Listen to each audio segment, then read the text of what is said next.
Abracha, que je vous protège, je vous donne la santé et la joie. Je voudrais vous parler d'un sujet un peu bizarre. Il y a beaucoup de gens qui disent « je m'en fous, je m'en fous, je m'en fous ».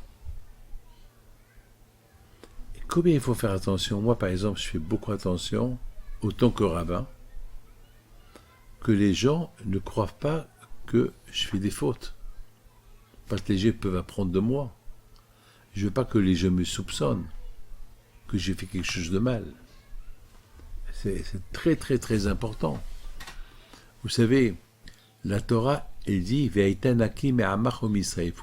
il faut jamais faire quelque chose qui peut réveiller des soupçons de quelqu'un.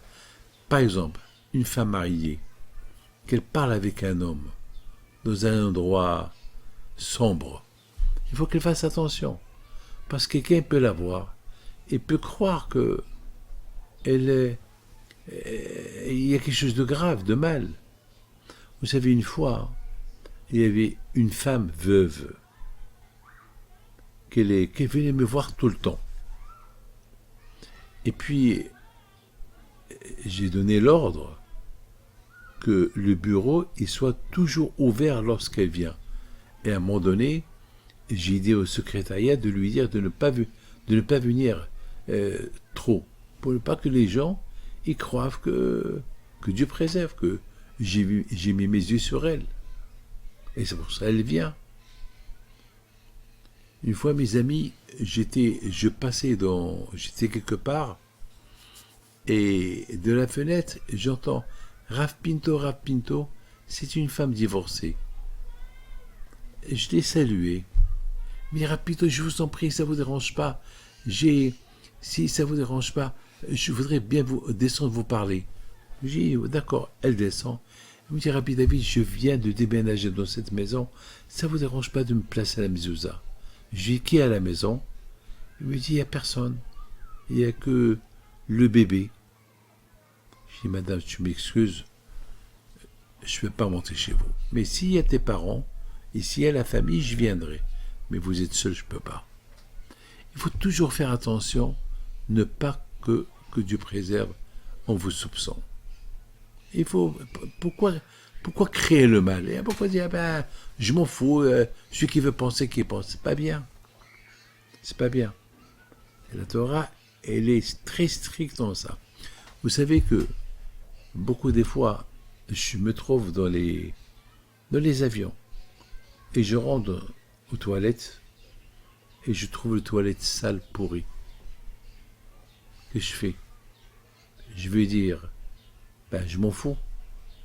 Je sors et sans rien faire. Vous savez ce que je fais? Je nettoie toutes les toilettes. Parfois même, une fois, j'y vomis. Pourquoi? Que Dieu préserve pour ne pas que quelqu'un, celui qui va rentrer après moi, il va dire, regarde ce rabbin, comment il a sali les toilettes, alors que moi, j'ai rien fait. 2, 3 ou 4 fois dans ma vie, j'ai vomi. Et c'est comme ça. C'est comme ça. Vous savez, mes amis, une fois, je suis rentré, et celui qui rentrait derrière moi, c'était l'hôtesse de l'air. Elle me regarde, me dit, c'est vous qui avez nettoyé les toilettes? J'ai dit, oui. Elle me dit, j'ai jamais vu ça dans ma vie. J'ai dit, écoutez, si je n'aurais pas fait, quelqu'un va croire que c'est moi qui l'ai fait. Et de qui j'ai appris ça? De mon cher Rabbeinu. Mon cher Rabbeinu alav shalom, lorsqu'il a construit le Beth Amikdash, il a compté devant les Juifs tout l'argent qu'ils ont apporté, tout l'or qu'il a apporté, et où chaque chose a été dépensée. Pour ne pas que les Juifs y pensent que mon cher Rabbeinu il a volé de l'argent ou il a volé de l'or. Combien, mes amis, il faut être très, très, très, très vigilant. Vous savez, il y a un grand rabbin, Tzedaka alav shalom, ce rabbin-là, toujours, lorsqu'il voulait rentrer jamais rentrer dans la bibliothèque. Et c'était sa bibliothèque. Vous savez, il y avait quelqu'un qui avait la clé de la bibliothèque, et toujours c'est quelqu'un qui a la clé. Et lui, il rentre et prend un livre. Alors, ils ont posé la question. Ils lui ont dit, mais pourquoi tu n'as pas la clé de la bibliothèque? Et qu'est-ce qu'il leur répond? Parce que je ne veux pas qu'un jour, il va manquer un livre, ils vont dire que c'est moi qui l'ai pris à la maison. Alors, je préfère que la clé, elle soit entre les mains d'un étranger et pas moi, même que si c'est ma bibliothèque. Mes amis, il y a un passage qui dit, Israël. Un juif, pour qu'il réussisse, il faut qu'il soit propre devant Hachem et devant le peuple d'Israël.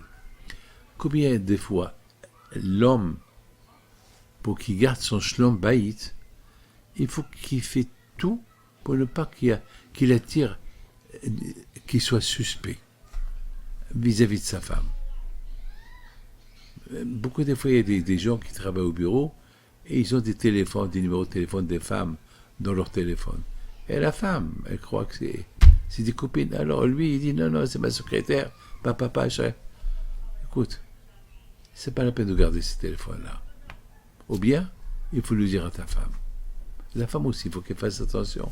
Les numéros de téléphone qu'elle fait rentrer sur son téléphone pour ne pas qu'elle attire les suspects de son mari vers elle. Moi, je connais plein d'histoires comme ça. Vous pouvez dire que Rabbi David, qu'est-ce qu'il nous raconte? Mais Rabbi David, il vous raconte que des choses vraies, parce que je n'ai vu dans ma vie des femmes qui n'ont rien fait, les pauvres, et qui ont subi de l'amertume parce que ils n'ont pas fait attention, ils ont noté un téléphone de quelqu'un sans penser que ça allait leur porter préjudice, ce nom-là, alors que on peut dire qu'elle n'a rien fait. Que le bon Dieu vous protège, vous donne la santé et la joie. Amen, amen, amen.